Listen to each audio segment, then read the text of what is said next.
أشهد أن لا إله إلا الله وحده لا شريك له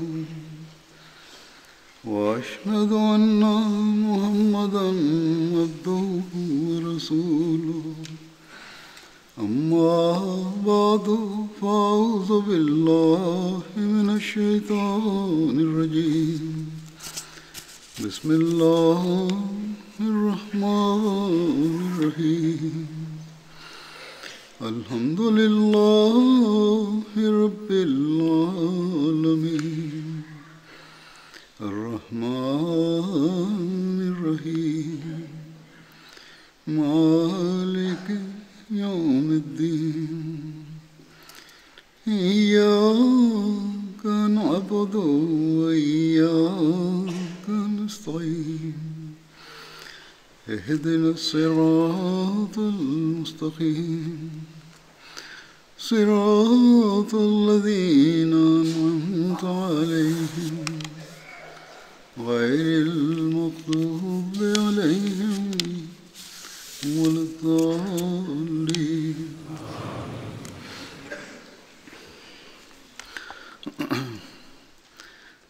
مسلم माऊद रज़ियल्लाहु अन्हु ने Hazrat Muslim Maud radhiyallahu anhu, environ 100 ans auparavant, avait prononcé un sermon sur l'Aïd. Aujourd'hui, ce sujet est autant important qu'à l'époque. C'est pour cette raison que je vais profiter de ce sermon prononcé par le deuxième calife et je vais en faire mention aujourd'hui. L'homme souhaite jouir de la joie. L'homme souhaite donc profiter des moments de joie, des moments qui reviennent. Et Oïd signifie revenir. Selon l'imam Raghib, eh bien, Al-Aïd signifie cet instant de joie qui retourne, qui revient. Et il déclare que selon la charia, le terme Aïd s'applique à la Yawmul Fitr et le Yawmul Adha, car selon la charia, ce sont des jours de joie et les jours de joie doivent revenir, doivent retourner. Hadrat Muslim Maud explique par ailleurs que signifie l'Aïd, que signifient ces moments de joie. Si nous réfléchissons à ce sujet, eh bien nous allons constater que la joie signifie la réunion, le fait de se réunir, de se rencontrer. Et autant des moments de joie que l'on célèbre, cela découle du fait que l'on se réunit ensemble. Et dans la société, nous constatons que l'on sent de la joie lorsqu'on ressent de la joie lorsqu'on est réuni avec les autres et lorsqu'on se prépare donc pour cette grande réunion. Lorsqu'on se réunit, lorsqu'on se marie, à titre d'exemple, eh bien, on est dans la joie. Et après la naissance d'un enfant, eh bien, on ressent de la joie parce qu'après le mariage, il y a une nouvelle âme qui naît et qui est liée avec la personne et on augmente donc le nombre.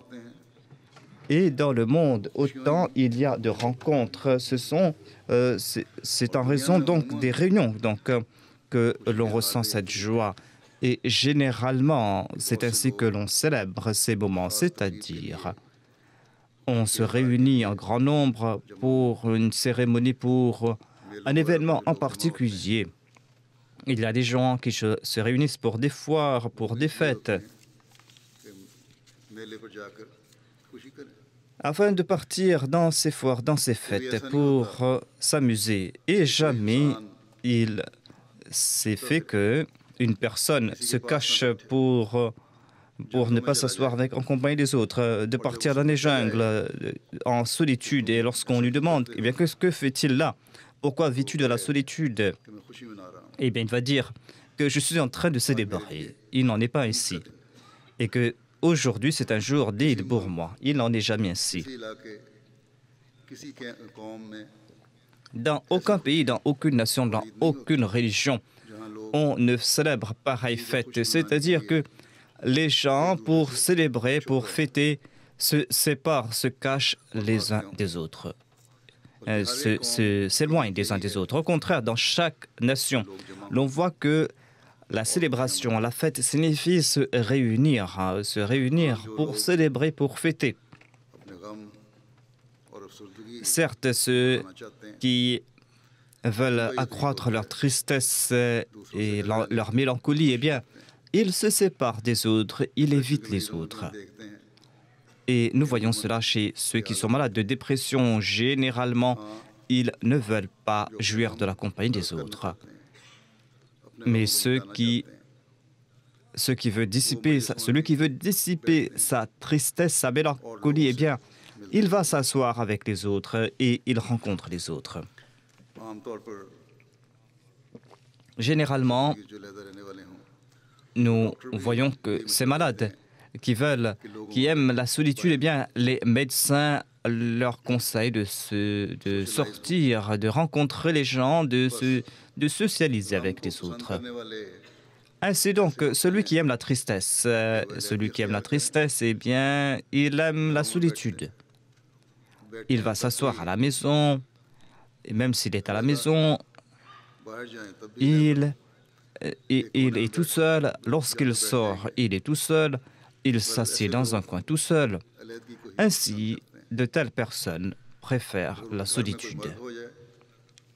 S'il y a quelqu'un qui décède à la maison, si les gens présentent leur sympathie, eh bien, même en ce cas, alors qu'il est très triste, alors qu'il est terrassé par la douleur, il déclare tout simplement « Laissez-moi tout seul. Écartez-vous de moi. » Et je préfère la solitude. Et dans sa solitude, c'est là qu'il arrive à exprimer sa tristesse et la douleur de son cœur. Nous voyons cela chez des gens qu'on peut dire normaux, c'est-à-dire les gens n'arrivent pas à exprimer leur tristesse en compagnie des autres et l'on préfère se séparer des autres, d'exprimer sa tristesse dans la solitude ou avec un proche, une personne intime. Mais jamais l'on ne va après la naissance d'un fils, alors qu'il y a des gens qui sont à la maison, qui viennent nous féliciter que voilà, laissez-moi tout seul. Et que voilà, j'ai peur, je suis triste en votre présence. Au contraire, cette personne va inviter les gens chez lui après la naissance de son fils et autant il recevra de visites, autant il sera ravi.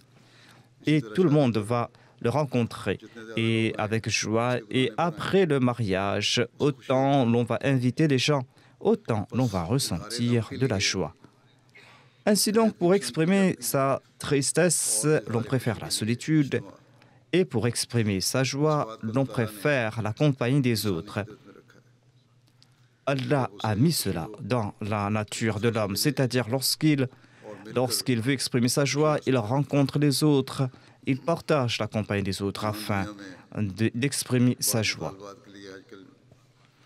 Il y a certaines requêtes, certaines manifestations que l'on fait aujourd'hui. On fait ces manifestations afin que l'on puisse manifester, afin que l'on puisse exprimer ses sentiments. La majorité de ces gens qui se réunissent pour ces manifestations ont cet objectif. Ainsi donc, la joie et la rencontre, la compagnie sont deux conditions qui vont de pair. Ainsi donc, étant donné que l'islam est la religion de la nature de l'homme, c'est pour cette raison que l'islam a créé ces moments de joie chez les musulmans, afin qu'ils puissent se réunir. Ils ont reçu l'ordre de se réunir, non pas dans un coin, dans une région, mais les gens de toutes les régions doivent se réunir pour la Eid, dans la Eidgah, pour exprimer cette joie.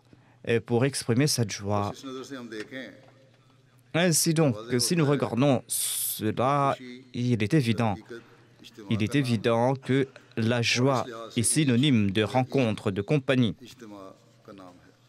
Et la Eid signifie la rencontre. Eid वही हो सकती है Et जिसमें la सबसे plus बड़ा grande Eid, c'est là où il y a la plus grande rencontre. कब पड़ी? Et quand a-t-on jeté les bases de cette plus grande rencontre? सबसे बड़ी ईद का मौका पैदा हुआ। Quand a-t-on fait naître cette occasion, la plus grande Eid? Ce fut lorsque un aimé de Dieu, un élu de Dieu a invité le monde tout entier. Il a déclaré Ya ayyuhan nasu inni rasulullahi ilaykum jami'a. C'est-à-dire, ô être humain, ô humanité, certainement je suis un prophète d'Allah, je suis pour vous tous un prophète venu de la part d'Allah. Le monde a vu des fêtes, des Eid à des niveaux inférieurs, à l'époque de Moïse, à l'époque de David, à l'époque de Jésus et à l'époque de tous les prophètes. Il y a eu ces Eid, ces fêtes, ces rencontres. Cependant, toutes ces Eid se sont tenues dans ces régions où sont apparus ces prophètes ou chez les nations de ces prophètes. C'est pour cette raison que ce sont des Eid mineurs.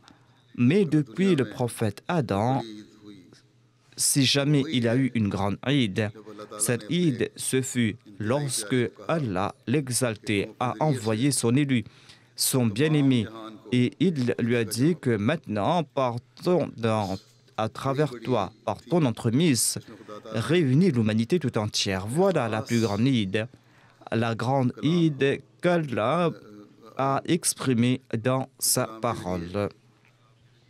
Par sa parole, Allah a réuni l'humanité tout entière. Et il a fait connaître cela à son bien-aimé. Il a informé l'humanité tout entière que voilà, vous devez réunir sous la bannière de ce prophète.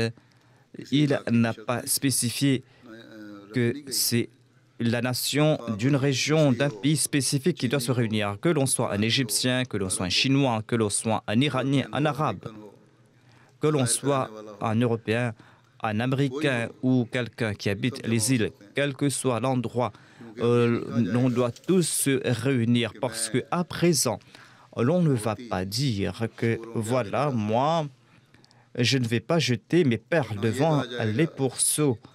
Et l'on ne va pas dire non plus que je ne vais pas jeter mes pains devant les chiens. Avec l'époque du Messie, il y a eu, à l'époque du Messie, Jésus, c'est-à-dire il y a eu la Eid, mais cette Eid était limitée à sa nation, à son peuple. S'il nourrissait les autres, eh bien, sa nation n'aurait rien à manger. C'est pour cette raison que Jésus, le Messie, a déclaré que moi, j'ai été suscité pour le peuple, pour les brebis perdues de la maison d'Israël. Ainsi, il a été suscité uniquement pour les enfants d'Israël. Mais le saint prophète Mohammed, paix soit lui, par contre, lorsqu'il a été suscité par Dieu, il a été envoyé avec des trésors, et on peut en dépenser de ces trésors et jamais ces trésors ne diminueront. C'est pour cette raison qu'Allah a informé le saint prophète Mohammed, paix soit lui, que donne à tout le monde ce qu'il exige, invite le monde entier, dit au monde entier, je vais vous offrir tout ce dont vous aurez besoin. Ainsi, Allah a dit au saint prophète Mohammed, paix soit lui, c'est-à-dire évoque les faveurs que Dieu t'a accordées aux hommes afin que ces gens puissent aussi profiter de ces faveurs. Jésus avait dit à une femme qui lui avait posé une question qu'il n'est pas approprié que l'on prend les pains des enfants et que l'on jette ces pains aux chiens. Mais voyez ce qu'a dit Allah au saint prophète, c'est-à-dire que ta tâche est d'accorder à celui qui te demande. Allah a déclaré Wa amma sa'ila fala tanhar. Ne rejette pas celui qui te demande. Ne repousse pas celui qui te demande, accorde-lui quelque chose. Mais tout comme il a été dit, Wa amma bi ni'mati rabbika fahaddith. Invite les gens et accorde-leur ses faveurs. Annonce au monde que Dieu m'a accordé ses faveurs. Venez et profitez-en. Ainsi voilà les excellences du saint prophète sur les autres prophètes. Les autres prophètes, lorsqu'ils recevaient des nations étrangères, un individu des nations étrangères, eh bien ce prophète disait que voilà ce que j'ai apporté n'est que pour ma nation, je ne peux rien accorder à toi, qui n'est pas de mon peuple. Mais lorsque le saint prophète est venu à son trésor, avec ce trésor, eh bien Dieu a informé le saint prophète qu'il ne doit pas repousser les autres. Il a dit de surcroît que tu dois partir frapper à la porte de chaque mendiant et leur accorder ce dont ils demandent. Ainsi, le saint prophète a distribué ses trésors spirituels maison par maison et ses trésors matériels maison par maison. Au contraire, il a laissé jusqu'à la fin des temps ce trésor spirituel. Ainsi donc, certainement, l'avènement du saint prophète, paix soit lui, était la plus grande Aïd. Par l'entremise du saint prophète Mohammed, paix soit lui, la charia, la direction, a été parachevée.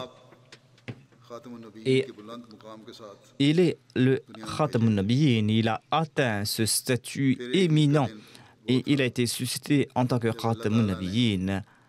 Et il y a eu une autre Eid lorsque Dieu a suscité le Messie premier l'Islam qui a été asservi au saint prophète Mohammed paix soit lui afin de parachever la diffusion du message. Dieu lui a confié cette mission que de diffuser ce message et ce jour est venu lorsque liyuthhirahu ala dinihi kullihi. Ce jour devait s'accomplir. Certainement, la charia de l'islam s'est parachevée par la personne du saint prophète Mohammed paix soit lui. Et lorsqu'il est venu, on a informé le monde que, à présent, un tel prophète est venu, un prophète qui a apporté d'immenses trésors. Venez vers ce prophète et prenez ce dont il veut vous offrir. Le Messie premier l'Islam a expliqué ce point dans un de ses dires. Il déclare que Dieu a envoyé le saint prophète Mohammed, paix soit lui, notre maître, le choisi. Dieu l'a envoyé, l'a suscité, afin que par l'entremise des enseignements du Saint-Coran, les enseignements du Saint-Coran qui s'appliquent à toutes les nations et à toute personne, quelle que soit leur nature, et bien afin de les réunir. Dieu est unique et sans partenaire. Et Dieu, par l'entremise du saint prophète, voulait créer cette unité entre les différentes nations afin qu'ils puissent tous s'unir et se souvenir de leur Seigneur, afin qu'ils soient témoins de son unicité, afin que la première unité et la dernière unité, c'est-à-dire au moment du saint prophète Mohammed, paix soit lui, Dieu a désiré réunir les gens. Et ces deux événements d'unité démontrent en fait l'unicité de Dieu. Ce sont deux témoignages que Dieu est unique. Étant donné que Dieu est unique, c'est pour cette raison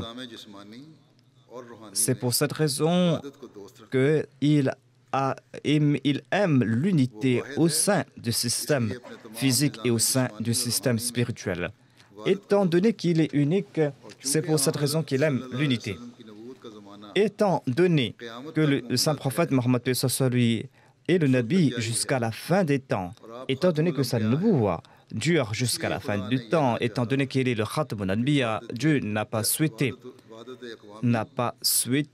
que cette unité des nations, Dieu a souhaité donc que cette unité souhaité que cette unité débute à l'époque du Messie, du saint prophète Mohammed, paix soit lui. Il n'a pas souhaité que cela se termine avec le décès du saint prophète Mohammed, paix soit lui. C'est pour cette raison que Dieu a parachevé cette tâche qui avait pour but d'unir l'humanité tout entière. Eh bien, il a parachevé cette tâche à la fin de la période du saint prophète Mohammed, paix soit lui. Et c'est ainsi qu'il a envoyé un adjoint du saint prophète, paix soit lui, qui porte le titre du Messie promis. Et il porte le titre de Khatamul Khulafa. Ainsi donc, à la tête de la période du saint prophète Mohammed, paix soit lui, on trouve le saint prophète Mohammed, paix soit lui, et à la fin de sa période, on trouve le Messie promis. Et d'ailleurs, cela devait se faire tant que le monde ne devait pas être détruit, tant que ce Messie n'allait pas être détruit, parce que l'humanité devait se réunir sous la période de ce Messie. Et ceci est indiqué dans ce verset.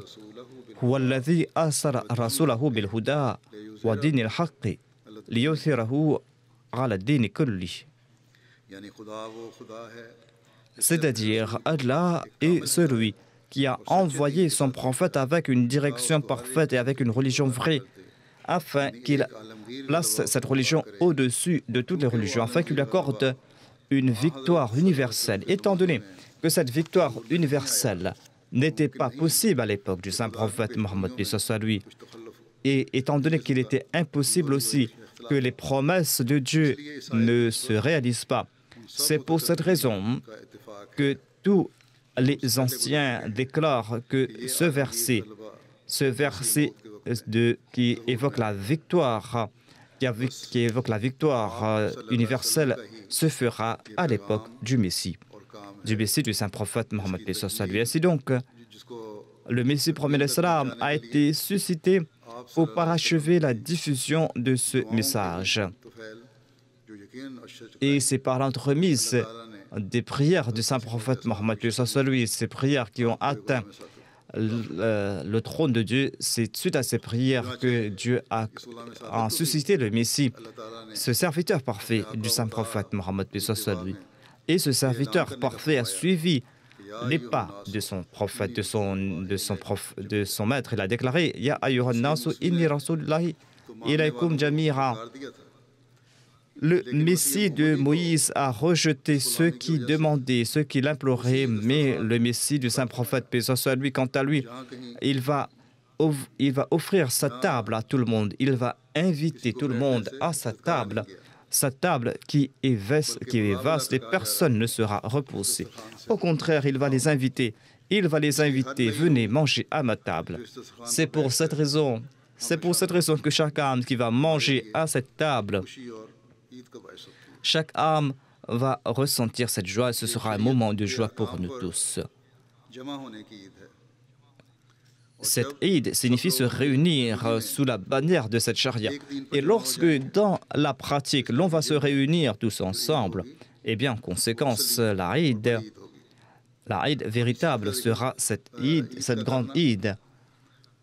Et célébrer cette Eid va se faire à notre époque. Et Dieu nous a confié cette tâche que de célébrer cette Eid. Ainsi donc, si nous voulons accomplir cette Eid, si Dieu nous a confié cette Eid à notre époque, eh bien, nous allons devoir analyser notre condition.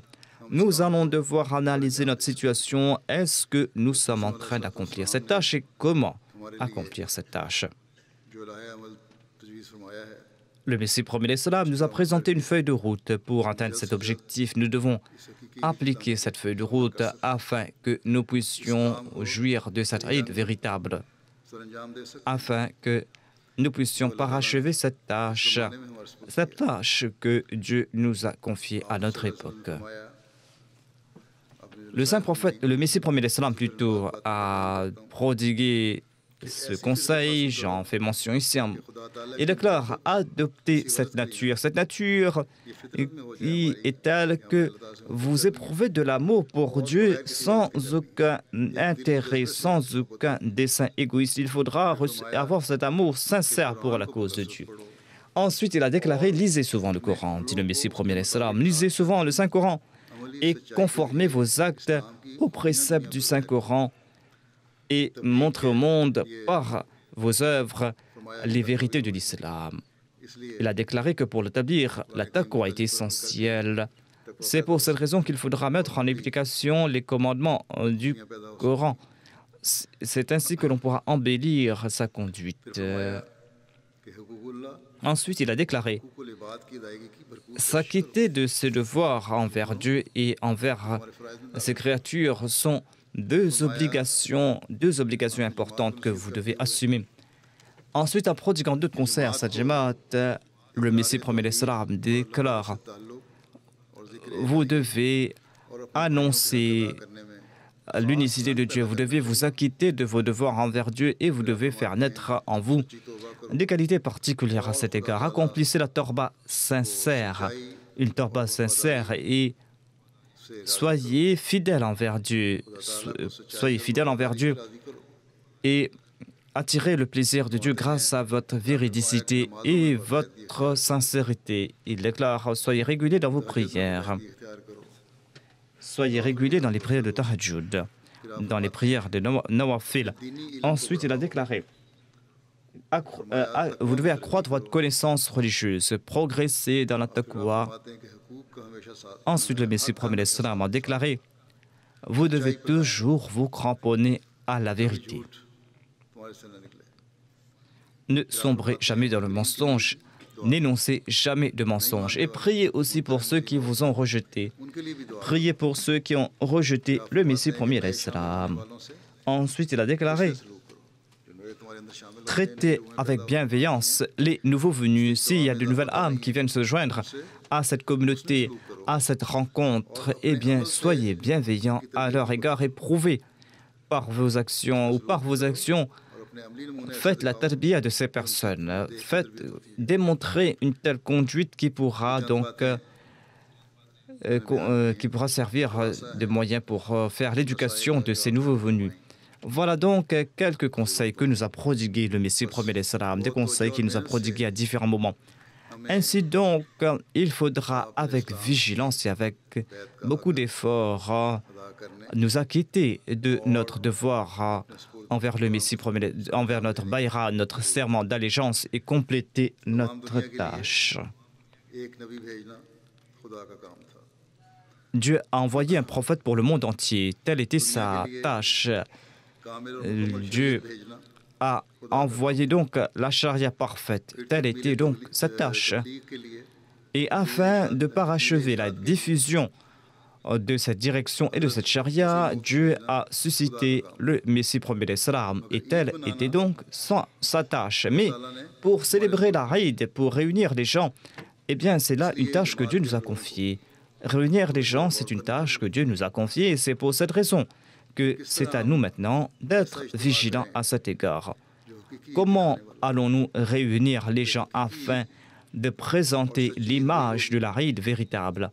Car la vraie Eid va se faire lorsque tout le monde va se réunir sous la bannière de la parole de Dieu. Hadrat Muslim Maud déclare que le Messie premier salam avait fait une prophétie. Jésus plutôt avait fait une prophétie. Cette prophétie est « Ô notre Père ».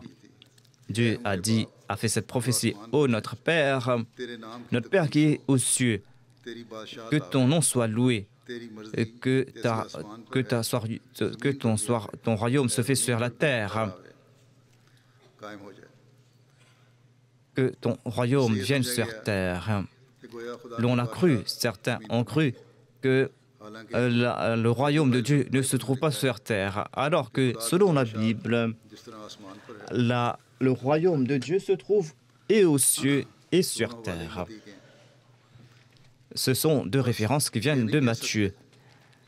Ainsi, l'on ne peut annoncer ici qu'auprès de Jésus, que d'après Jésus, le royaume de Dieu ne se trouve pas sur terre. C'est pour cette raison qu'il a fait cette déclaration.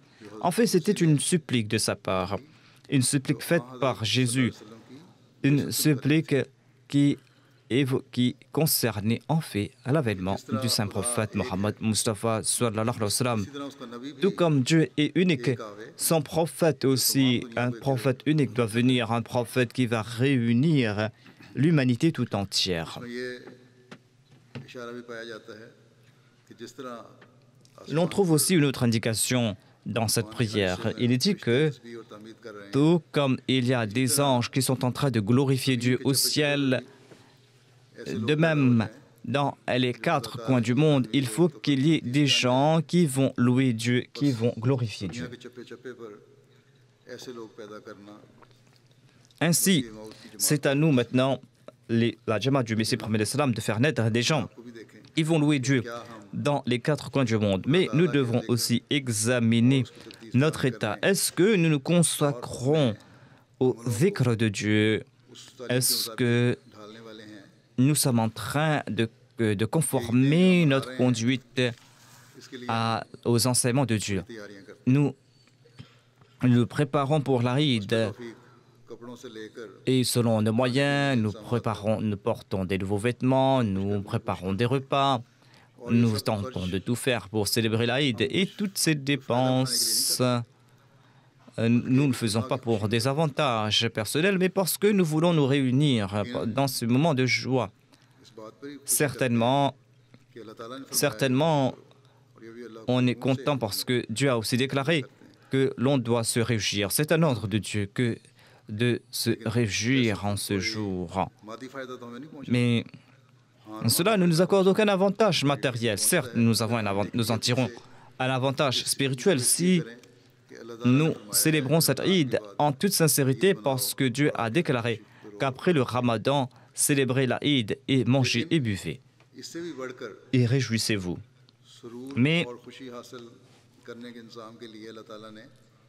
pour jouir de la plus grande joie, cette vraie joie, c'est le fait de réunir l'humanité sous une seule bannière. Dieu a suscité un prophète et nous devrons, nous tous, être vigilants à cet égard et nous ne le sommes pas.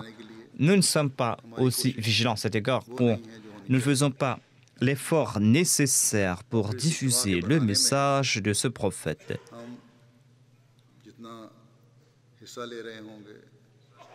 Et autant nous préparons pour nous réunir, eh bien, si nous faisons des efforts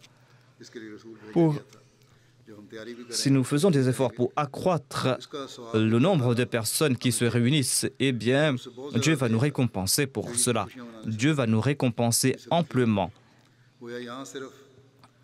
Ainsi donc, ici, et on n'est pas enfin, dans ce deuxième cas, on n'est pas en train de faire des dépenses. Au contraire, on profite de plusieurs avantages. Nous allons profiter davantage du plaisir de Dieu. Ainsi, chanceuses sont ces personnes qui se cramponnent au Messie promet l'Islam et qui tentent de profiter de cette grande Aïd. L'époque du Messie promis à l'Islam est l'époque où l'Islam aura le dessus sur toutes les autres religions. Et lorsque l'on va connaître la véracité du Messie promis à l'Islam et du saint prophète Mohammed, paix soit lui, lorsqu'on va réunir le monde tout entier sous sa bannière, eh bien, ce jour-là, nous allons célébrer la Eid véritable. Tant qu'on ne célèbre pas cette Eid, eh bien, nous ne devons pas nous contenter des événements de ce jour, de ces Eid. Nous devons, pour cela, transmettre le message du Messie promet l'Islam et nous avons fait une promesse au Messie promet l'Islam à cet égard. Ainsi donc, nous allons devoir faire des efforts en ce sens.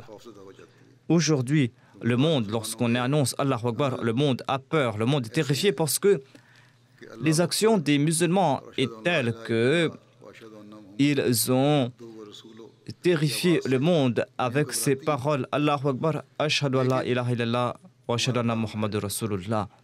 Mais notre tâche à nous est de présenter au monde la réalité de ces belles paroles afin que les gens de toutes les nations récitent ces paroles. Ashhadu an la ilaha illallah ou ashhadu anna Muhammadan abduhu wa rasuluh, afin que le monde entier répète ces paroles, afin que l'on ressent de la joie.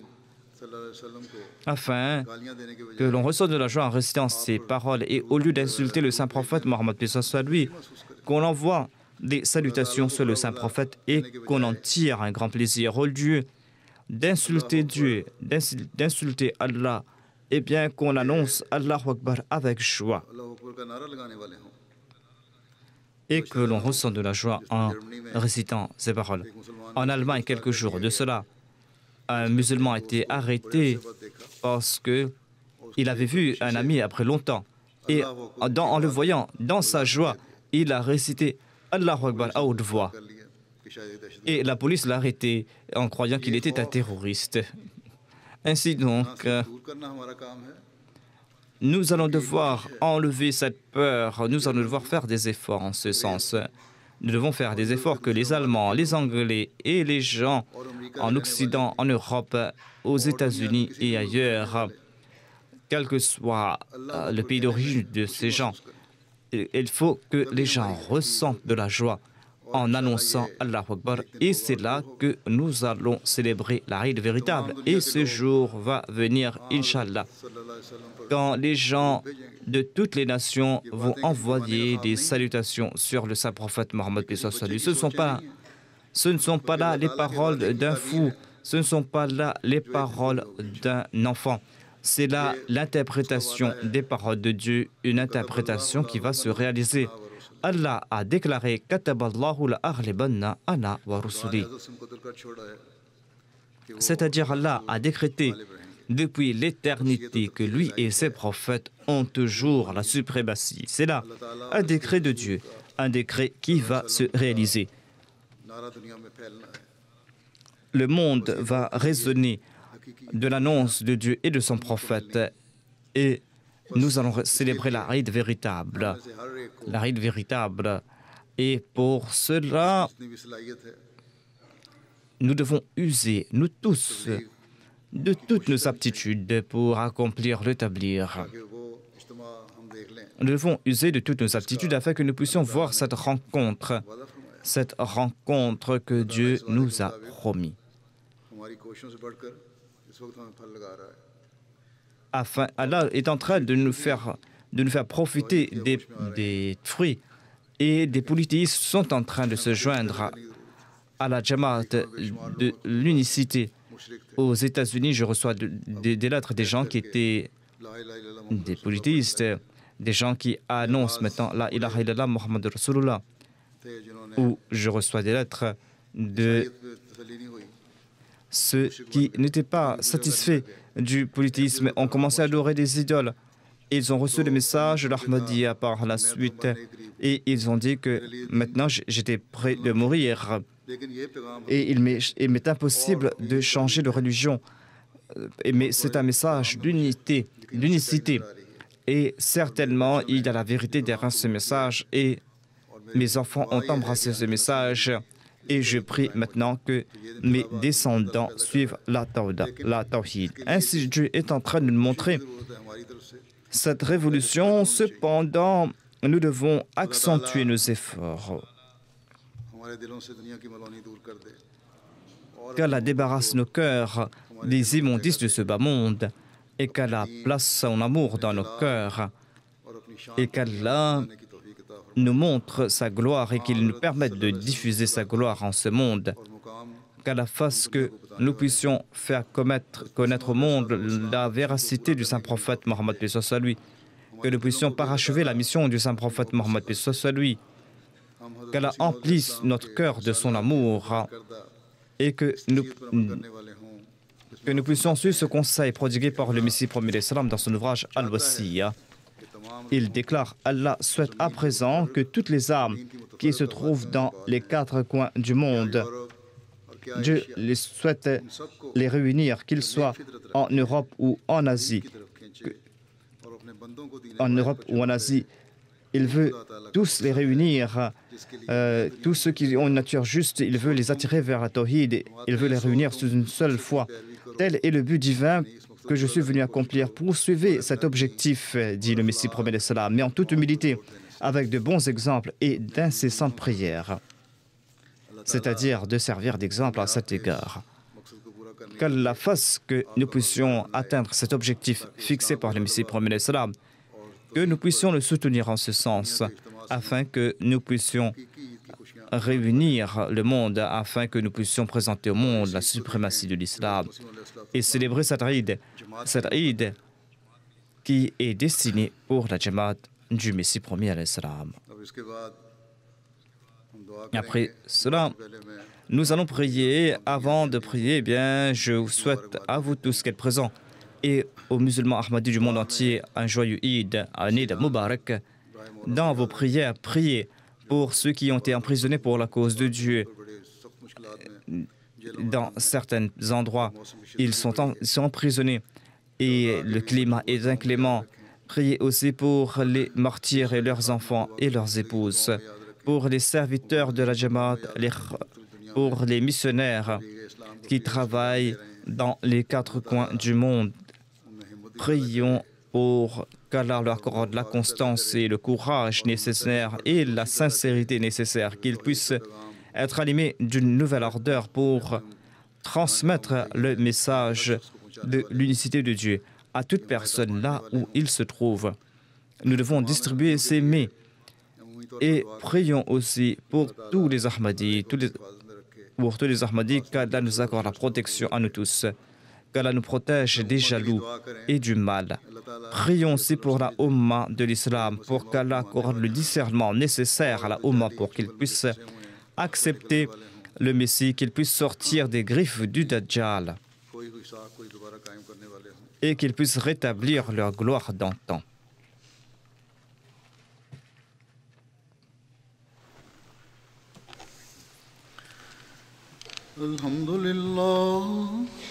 الحمد لله نحمده ونستعينه ونستغفره ونؤمن به ونتوكل عليه ونعوذ بالله من شرور أنفسنا ومن سيئات أعمالنا من يهده الله فلا مضل له ومن يضلل فلا هادي له ونشهد أن لا إله إلا الله ونشهد أن محمدا عبده ورسوله عباد الله رحمكم الله إن الله يأمر بالعدل والإحسان وإيتاء ذي القربى وينهى عن الفحشاء والمنكر والبغي يعظكم لعلكم تذكرون اذكروا الله يذكركم وادعوه يستجب لكم ولذكر الله أكبر. दुआ कर लें.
आमीन।